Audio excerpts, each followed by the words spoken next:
Hello, and welcome to the next episode in Adapta's Bridge to the Future series.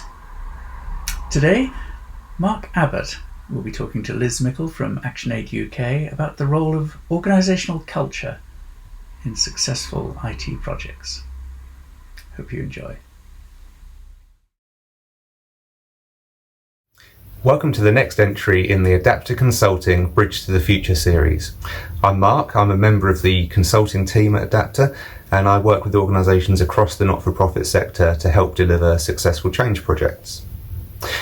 This episode is about considering the culture in your organisation and how that culture can influence and shape the delivery of your future technology projects, giving them more chance to succeed.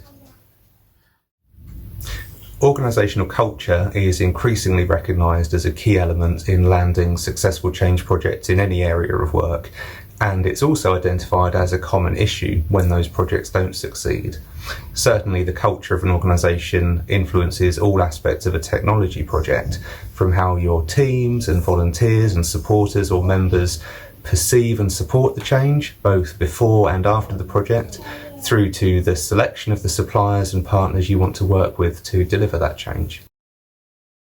I'm delighted that we have a guest joining me in today's episode. They'll be talking about their experience of incorporating their culture into technology change work, why that's important to them, the benefits of that approach, but also what they've learned from sharing their culture in that way and what they might develop or do differently for future projects. And we'll hear more from them shortly. The focus on getting the right cultural alignment between client and technology supplier is becoming more and more common in the sector, and in turn is becoming an increasingly important element of selection and procurement processes. And this is because often the issues we see with project delivery are around communication, engagement, and understanding between supplier and client. And an underlying issue in those areas can often be a mismatch of culture between the two organisations. So why might bringing in your organisational culture front and centre result in a more successful future change project? The benefits of clearly explaining and aligning your culture with your supplier include better engagement between the two organisations. So your values are shared with and understood by your supplier. For example, how you balance time and cost of delivery with the well-being and work-life balance of your staff. You can align language and terminology, and that improves understanding between the two organisations. And the change you're making can then be expressed in more meaningful terms to your staff and stakeholders and supporters. That results in clearer articulation of the expected impacts and benefits of the change. And there's also more chance of your stakeholders getting a consistent message and a consistent feel and approach from both your internal project team and the external supplier. Some of the common challenges with this approach can be, firstly, agreeing internally what your culture actually means in terms of change, and particularly technology change, because that area of work can feel quite removed sometimes to some of the values and culture that we adopt in the sector. Also, expressing your culture in a way that third-party organisations can understand and engage with. They need to be able to have a conversation with you and respond to your expectations of culture and what that means for the project.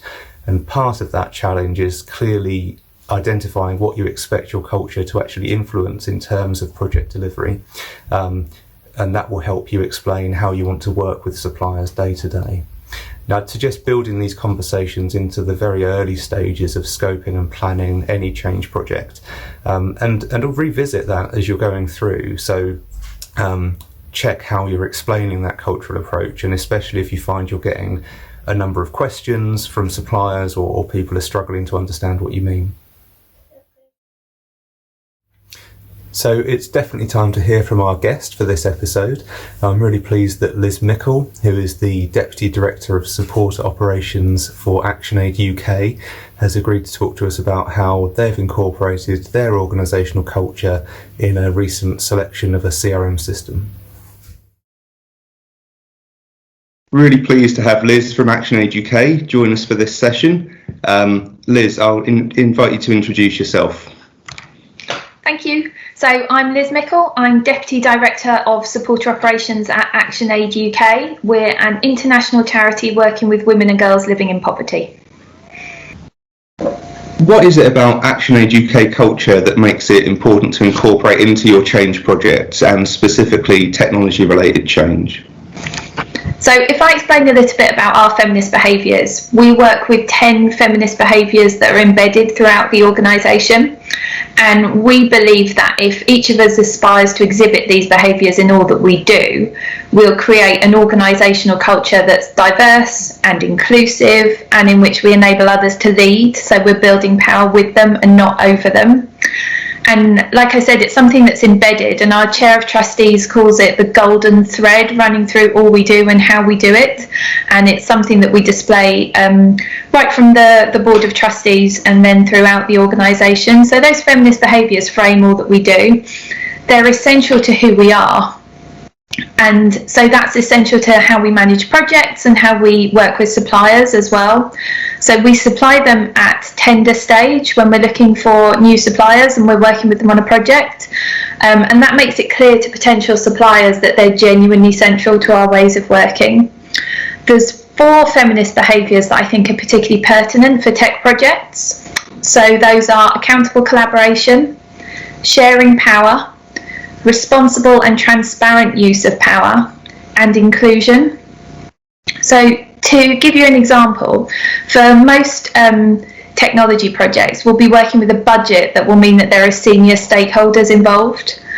But to take our CRM project, which is currently live, to take that as an example, senior stakeholders can provide strategic steer, but the input of the day-to-day users, so the subject matter experts, that's arguably more important. And feminist behaviours sets that framework to make sure that we have that way of working to include all the relevant stakeholders. And also I'd say that feminist behaviours are who we are. So if we didn't incorporate them into all projects, including tech projects, then we'd be betraying our culture and our authenticity. And we'd also be breaking our commitment to colleagues on how we work. So they really are central to everything that we do. Question 2. What are the main benefits of aligning technology projects with your organisational culture? So feminist behaviours helps us to set an expectation of working with us and how we'll engage staff internally and with suppliers as well. So tech should also facilitate what we do and how we work. So there'd be something really amiss if projects sat outside feminist behaviours just because they're technology projects. We wouldn't really be living our cultural aspirations. So could you expand a little bit on how that cultural focus is applied day to day in a project like the CRM project? So day to day, that means having the right people in the room and in conversations, getting a subject matter expert's opinion, not just a budget holder's. And it also means being open to feedback and being open to different approaches. And that includes potentially changing direction on the basis of that feedback. I mentioned transparency earlier as well. That's really key. So being open on how and why decisions have been made, and then that helps with our engagement across the staff body. Really important to help people understand what we think we're going to end with, you know, to help manage the whole process. Question 3. What have you learned about your culture by exposing it in that way to external suppliers and partners, and what feedback have you had from them? So it's been a really interesting process. Suppliers have reacted really positively to it, and seeing how potential suppliers engage with our culture has been really incredibly helpful as a comparative factor when we're looking at narrowing down a field.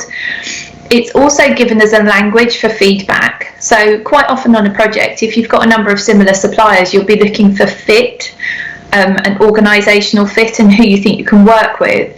But it's not always easy to articulate why 2 organisations are or aren't a good fit. And being open on our culture from an early stage means that we can articulate that where it can be quite intangible. So as we've been going through our CRM project, and I've been where suppliers have been knocked out and I've been giving them feedback on why we're not taking them forwards, that's been really helpful for me to be able to frame the feedback, particularly around fit. We also had one really interesting instance where we challenged one potential supplier. So they had a lack of policies that we would see as essential for demonstrating feminist behaviours and feminist leadership. And the suppliers' answer in the first instance was that they didn't have them, as they were small enough that the policies weren't legally mandated, and so they didn't see that they needed them. But actually, as we challenged them, they then developed those policies and put them in place. And they didn't go on to win the contract, but it was really interesting to see how much they valued the approach of ours that we've got, and that they put that in place for themselves with those policies. It was a really interesting example of positive influence. Yeah, I really like that example, because you can see that there's value on both sides of that transaction there, and yeah, that's a really good example. So might this learning and feedback lead to any change to how you approach future projects? I think for me, definitely, it's given me greater confidence to repeat the experience, knowing where that challenge could lead. So it was more than just giving feedback on our part, which we do with any unsuccessful supplier and successful ones for that matter. But we were able to have a real impact, a really positive impact on culture. So I think, yeah, personally, it's given me confidence to do it again, having had such a positive result. Great. And last but not least, question 5, which has got another supplementary piece, which I'll jump in when you're finished. So question 5, how do you expect your cultural considerations to develop over the next couple of years? And what influence might that have over your plans for delivering future technology changes? So feminist behaviours is a work in progress for us. It's something that continues to develop internally, and so as we understand more of what it means for us, we'll also understand how we can bring it to bear in our interactions with other organisations and in projects and in tech changes as well.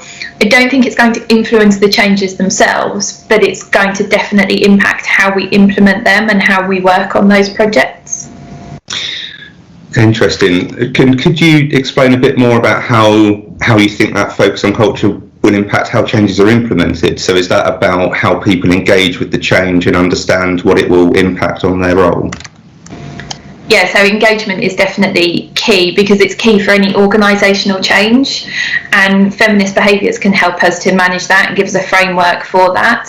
So opportunities for feedback and transparency on decision making are really great tools that can help mitigate anxiety, because if you're looking at any large scale project that might have an element of organisational change, even minor change, then that can be anxiety inducing for staff, and obviously we want to minimise that as much as possible, and giving staff the opportunity to input by being consulted early, to be able to give feedback, and then knowing that we will be transparent on our decisions and they'll be able to understand why we've taken the route we have. That's really key, and it really helps mitigate that anxiety. And that's all we have time for. Hopefully this episode has given you some food for thought and some ideas about how you can incorporate your organisational culture more directly into future technology change. I hope you enjoy the upcoming episodes of this series, and best of luck with your future projects.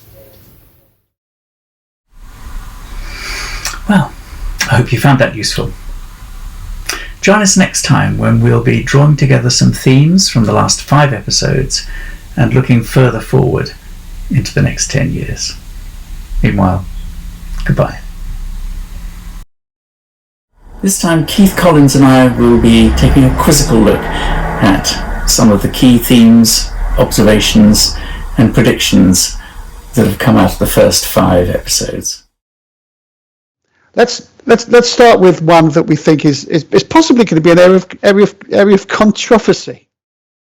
You know, there's no silver medal for finishing second in a procurement process.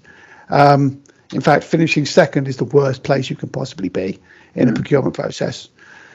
And not all non-profit sector organisations necessarily understand all those commercial drivers.